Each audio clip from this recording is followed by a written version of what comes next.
Here are the stories making news at this hour. I'm Marissa Bailey. A carjacking victim jumped out of a moving vehicle on the Dan Ryan Expressway to escape the men who nabbed him. CBS 2's V. Wynn has that story. Police are still working to find the victim's stolen car and the two people responsible. The victim was carjacked about 15 minutes away from here before the suspects drove him onto the expressway. Now, police got the call around 3:22 this morning. The 32-year-old victim told police he was pulling into his garage around 1:30 this morning in the 2700 block of West 38th Place when two men approached him and pointed their guns at him.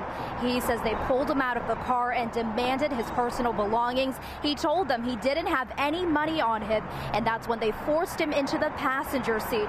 Police say they wanted the victim to direct them to anyone with money. Now, one of the men drove them and ended up on the Dan Ryan Expressway, and that's when the victim jumped out from the passenger seat. State troopers found him, and police began their investigation.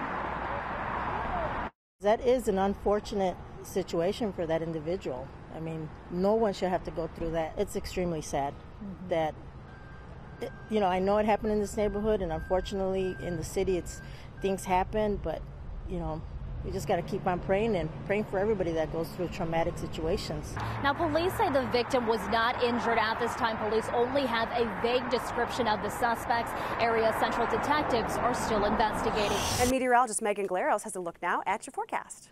We are looking again at a fairly light breeze. We had a cold front come through that actually dropped some cooler, more Canadian air in place around here, and it's kept it cooler and drier, lower humidity levels for us.